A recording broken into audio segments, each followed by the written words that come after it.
शेतकरी मित्रांनो नमस्कार. जर तुम्ही मका लागवडीचा विचार करणार असाल ना, तर काही महत्त्वाचे बियाणे सांगतो, जे बरेचसे शेतकरी लागवड करून चांगलं उत्पादन घेत असतात. साधारणतः हे बियाणे तुम्हाला 130, 135, 140 दिवसामध्ये काढणीस येईल आणि जो काही कणीस आहे ना, तो सुद्धा खूप चांगला येईल शेतकरी मित्रांनो. साधारणतः 40-45 पर्यंत तुम्हाला दाण्याचे जे काही हे आहेत ना, लाईन्स ते भरलेलं पाहायला मिळेल या कणसामध्ये आणि साधारणतः तुम्हाला 20 ते 22 असे जे काही राउंड्स आहेत, त्यामध्ये हे कणीस पाहायला मिळतील. असे अट्रॅक्टिव्ह कंच, अट्रॅक्टिव्ह दाना आणि जबरदस्त उत्पादन देणारे तुम्हाला मी टॉप 4 ते 5 मक्याचा म्हणजेच कणसाचा व्हेरायटी सांगतो, ज्यांची लागवड करून तुम्ही भरघोस उत्पादन यावर्षी नक्कीच घेऊ शकता. त्यासाठी व्हिडिओ नक्कीच शेवटपर्यंत बघा शेतकरी मित्रांनो. आपण जास्त व्हिडिओ लांबवणार नाही, डायरेक्ट आपण मुद्द्यावरच बोलणार आहोत. म्हणून हा व्हिडिओ नक्कीच शेवटपर्यंत बघा. पण त्याआधी जर तुम्ही आपल्या चॅनलवर पहिल्यांदा आले असाल, तर नक्कीच चॅनलला एक सबस्क्राईब होऊन जाऊ द्या, कारण असेच माहितीपूर्ण व्हिडिओ मी तुमच्यासाठी या चॅनलवर घेऊन येत असतो. तर मित्रांनो, बरेचसे शेतकरी मक्याची लागवड करत असतात, कारण मका हा साधारणतः खूप चांगलं उत्पादन शेतकऱ्यांना देऊन देते. जर तुम्हाला एका एकरामध्ये समजा 40 क्विंटल जरी उत्पादन झालं ना मक्याचं आणि ₹2,000 जरी बाजारभाव पकडला ना, तर ₹80,000 आपले कुठंच गेले नाही. म्हणून बरेचसे शेतकरी मक्याचं उत्पादन घेत असतात. तर आजच्या या व्हिडिओमध्ये आपण 4 ते 5 व्हरायट्या बघणार होतो. त्यातली सगळ्यात पहिली व्हरायटी सांगतो, जे बरेचसे शेतकरी त्यांची म्हणजे लागवड शेतकरी मित्रांनो, अडवांटा सीड कंपनीची 757. ही व्हरायटी बरेचसे शेतकरी याची लागवड करत असतात, कारण ही व्हरायटी साधारणतः 130, 135 दिवसामध्ये काढण्यात येत असते आणि या व्हरायटीची उत्पादन क्षमता जवळजवळ 40 क्विंटलपेक्षा जास्त आहे. जर तुम्ही चांगल्या पद्धतीने जे व्यवस्थापन केलं ना, तर हे तुम्हाला 40-50 क्विंटलपर्यंत उत्पादन हमखास देऊन जाणार आहे. म्हणून तुम्ही हे व्हेरायटी नक्कीच ट्राय करू शकता.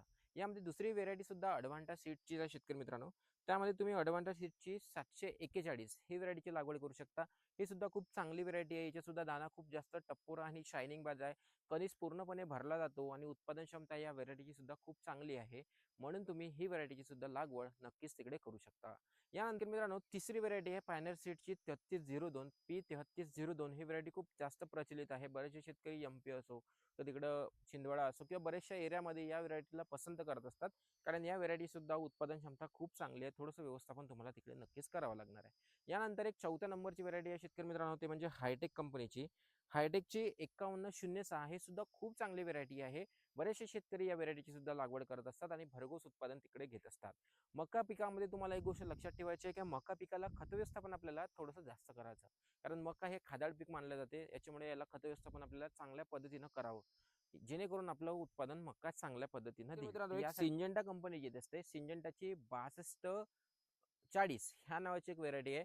हे सुद्धा खूप चांगली याची प्रोडक्शन क्षमता आहे. खूप चांगलं उत्पादन हे तुम्हाला सुद्धा देऊन जाणार आहे. 40 क्विंटल, 45, 50 क्विंटल इझिली तुम्हाला हे उत्पादन देऊन जाईल. याच्यात सुद्धा कणीस खूप जास्त अट्रॅक्टिव्ह आणि बाजारामध्ये चांगल्या पद्धतीने विकला जात असतो. म्हणून तुम्ही सिंजेंटाची 6240 या व्हेरायटीची सुद्धा लागवड नक्कीच तिकडे करू शकता. यानंतर एक पुन्हा शेतकरी मित्र राहतो, सिंजेंटाचीच आहे ती व्हेरायटी, ते म्हणजे 6668. हे सुद्धा खूप चांगली व्हेरायटी आहे. हे सुद्धा शेतकऱ्यांना चांगलं प्रोडक्शन देऊन जाणारी व्हेरायटी आहे. तर आजच्या या व्हिडिओमध्ये मी तुम्हाला ज्या काही व्हेरायटी सांगितल्या ना, ह्या खूप चांगलं उत्पादन देणाऱ्या व्हेरायटीज आणि यांची लागवड करून तुम्ही खूप चांगलं उत्पादन आपल्या शेतीमध्ये तिकडे नक्कीच घेऊ शकता आणि तुम्हाला बाजारभाव सुद्धा तिकडून नक्कीच चांगल्या पद्धतीचा मिळालेला पाहायला मिळणार आहे. तर ह्या व्हेरायट्या तुम्ही नक्कीच ट्राय करू शकता. ह्या ज्या मी सांगितलेल्या त्या व्हेरायट्या तुम्ही नक्कीच ट्राय करा. किंवा इतर कंपन्यांकडे सुद्धा बऱ्याचशा व्हेरायटीज आहेत, ज्यांची जे काही स्पेसिफिकेशन आहे ना, ते खूप चांगलेच असतात. तर तुम्ही त्यांच्या अनुभवातून किंवा शेतकऱ्यांच्या अनुभवातून तुम्ही नक्कीच मक्याच्या व्हेरायटी निवडा आणि यावर्षी चांगलं उत्पादन नक्कीच घ्या. आणि अशाच माहितीसाठी फॉलो, सबस्क्राईब नक्कीच करून ठेवा. धन्यवाद.